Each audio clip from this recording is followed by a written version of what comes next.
2 meses depois da morte de Pierre Curie, ela pediu ajuda de sua irmã para queimar alguns pertences. Eram as roupas de Pierre que ele usava no dia do acidente. Ainda tinha sangue e pedaços de cérebro, mas ela não conseguia se desfazer daquilo e teve que pedir ajuda à irmã. Quando chegou na parte orgânica do pacote, ela começou a beijar e abraçar os restos desesperada. A irmã ficou chocada com a cena, arrancou da mão de Marie e jogou no fogo. Em 2011, a escritora espanhola Rosa Monteiro recebeu um convite para escrever o prólogo de um texto muito especial. Era o diário de luto que a Marie Curie escreveu durante 12 meses depois que o Pierre Curie morreu em um acidente. A Rosa Monteiro também havia perdido o marido dela por câncer, e ela ficou muito impactada com o texto da Marie Curie e decidiu escrever um texto dela própria, usando como parâmetro o luto e a vida da Marie Curie e a sua própria vida. E assim nasceu a ridícula ideia de Nunca Mais Te Ver. Mas vamos do começo. Eu não vou citar aqui toda a biografia da Marie Curie, mas ela fez muitas coisas importantes durante a vida dela. A Marie Curie foi a primeira mulher a fazer faculdade na Sorbonne, na França. Ela também foi a primeira mulher na França a concluir o doutorado em ciências. Ela foi a primeira mulher a ganhar um Nobel e foi a única que ganhou um Nobel em 2 categorias diferentes, para química e física. Ela foi a primeira mulher a ter uma cátedra, que é um cargo de alto nível numa universidade. E ela também foi a primeira mulher a ser enterrada no Panteão de Homens Ilustres na França pelos seus próprios méritos. Ela foi uma mulher imensamente incrível em inúmeros aspectos. Ela conheceu Pierre Curie em 1894, depois que ela se formou em física como melhor da turma. E foi um encontro de almas gêmeas. Eles conversaram sobre questões científicas, humanitárias, e o melhor de tudo é que eles tinham exatamente as mesmas opiniões sobre todos os assuntos. E a afinidade deles foi instantânea. E um tempo depois, o Pierre começou a mandar cartas para ela. Ele escrevia coisas como: seria lindo, embora eu não me atreva a acreditar nisso, passarmos a vida um do lado do outro, hipnotizado por nossos sonhos. Seu sonho patriótico, nosso sonho humanitário e nosso sonho científico. Eles se casaram 1 ano depois, no civil, e com o dinheiro que eles ganharam de presente de casamento, eles compraram uma bicicleta de cada. E a lua de mel eles passaram viajando pela França, de bicicleta.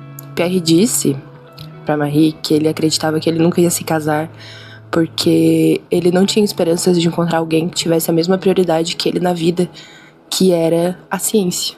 Inclusive, ele não enviava flores pra ela, ele enviava cópias dos trabalhos dele. E ela amava porque era um assunto que ela entendia. Eles foram casados por 11 anos, até que um acidente separou.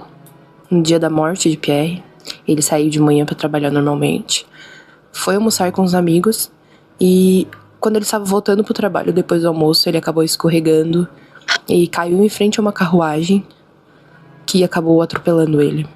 Os cavalos desviaram dele, só que era uma carruagem muito pesada e a roda de trás acabou pegando na cabeça dele. A morte foi instantânea. Ele acabou deixando a Marie e 2 filhas pequenas. Esse foi o obituário da morte dele.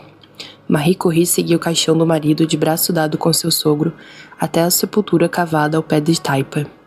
Ali permaneceu imóvel um instante, sempre com o olhar fixo e grave. Logo depois do acidente, a Marie começa a escrever um diário de luto, onde ela começa a narrar os últimos dias que ela passou com o Pierre. Eu entro no salão, dize-me, morreu. Pode alguém entender tais palavras? Pierre morreu. Ele, a quem eu vira partir pela manhã. Ele a quem eu esperava apertar entre os braços naquela tarde. Eu só tornaria a vê-lo morto. E acabou-se, para sempre. Repito teu nome sem parar. Pierre, Pierre, Pierre. Mas infelizmente, isso não o fará ver. Ele se foi para sempre. Não me deixou nada além de desolação e desespero. O diário todo da Marie é muito, muito tocante. Ela escreve exatamente durante 1 ano nesse diário. Tanto que a última entrada no diário é feita em abril de 1987. E ela fala o seguinte: Faz 1 ano. Vivo para as tuas meninas, para o teu pai idoso. A dor é surda, mas segue viva. A carga pesa sobre meus ombros. Quão doce seria dormir e não acordar mais. Como são jovens as minhas pobres pequeninas. Como me sinto cansada. Ainda terei coragem para escrever? E depois ela não escreveu mais.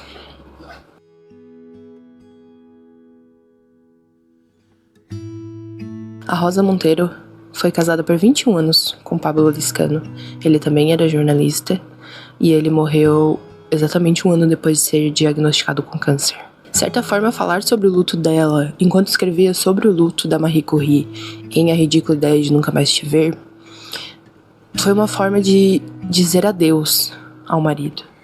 E uma coisa que ela comenta sobre o diário da Marie Curie, principalmente nas primeiras entradas do diário, é que a Marie Curie começou a narrar os últimos dias que ela teve com o Pierre, quase numa tentativa de não esquecer essas lembranças que estavam tão vívidas e tentar não esquecer essas memórias mais vivas sobre a pessoa que acabou de falecer.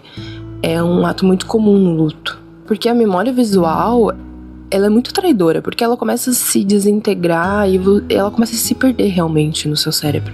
E aí é uma coisa interessante, porque muitas vezes você revisita lugares ou tenta reviver aquelas memórias felizes que você esteve com a pessoa, mas muitas vezes também você sente que alguns lugares são manchados de dor pelo luto, então você evita esses lugares.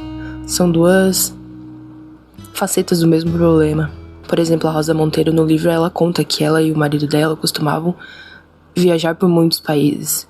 E ela fala que a maioria desses lugares que ela visitou com ele, ela provavelmente nunca vai visitar mais, porque ela simplesmente não consegue visitar o mesmo lugar que ela esteve com o marido, estando agora sozinha.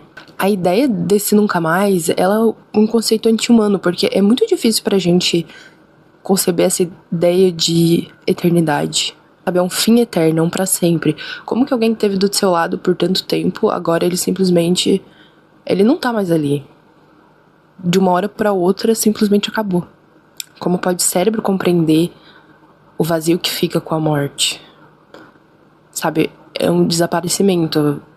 Não vai voltar no próximo dia, nem na próxima semana, nem no próximo mês, nunca mais. A Marie Curie, inclusive, cita no diário essa sensação de que tudo é uma grande ilusão, que um dia simplesmente o Pierre vai entrar pela porta e acabou.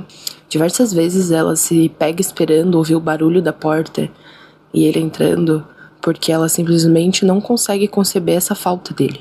E a Rosa Monteiro também se identifica com o mesmo sentimento, como se essa falta do Pablo fosse só uma coisa momentânea. Essa é uma sensação muito comum no luto. Inclusive, a escritora Joan Didion tem um livro só sobre isso, sobre essa sensação de esperar alguém que morreu. O nome do livro é O Ano do Pensamento Mágico.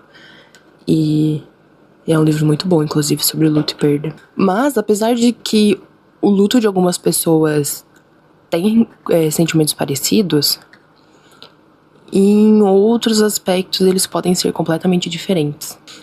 Por exemplo, enquanto algumas pessoas podem ter dificuldade de doar as coisas do doente falecido, a Rosa Monteiro passou pelo extremo oposto. Ela tentou ser muito prática logo após que o marido dela morreu. Ela doou todas as coisas que ele tinha, ela mandou reformar móveis, porque ela tinha a sensação de que ela precisava se comportar durante o luto dela, que o luto era uma doença que ela precisava se curar o mais rápido possível. E ela fala sobre essa sensação de que geralmente as pessoas acham que existe uma fórmula para o luto. Então você chora muito no começo, depois você se reergue, segue a vida e deu. É assim que tem que ser. Mas tanto uma morte repentina como foi a do Pierre, ou uma morte com um diagnóstico de uma doença grave, como foi do Pablo, fizeram as suas esposas desmoronarem, cada uma a seu modo. A Rosa Monteiro fala que o luto, ele não é um sentimento. Na verdade, ele é uma experiência transformadora, que ele muda a forma como você enxerga e enfrenta o mundo.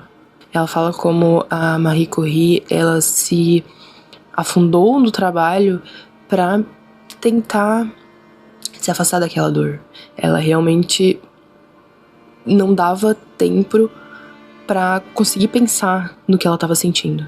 Esse conceito de nunca mais, ele assombra as pessoas que estão passando pelo luto, porque ele opera de uma forma muito diferente de como a gente sente e enxerga a vida e as pessoas que a gente ama.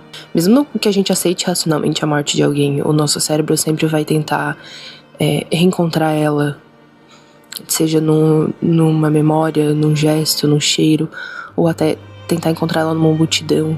Sabe quando você tem aquela sensação de que você viu alguém que já morreu no meio da multidão?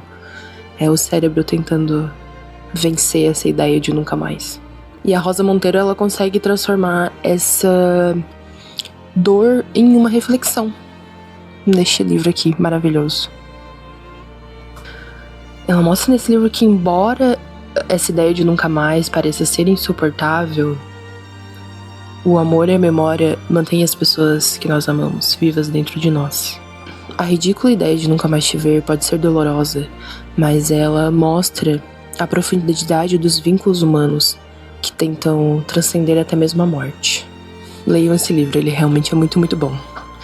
Se você já leu, pode deixar nos comentários o que você achou. E muito obrigado por assistir até aqui. Tchau!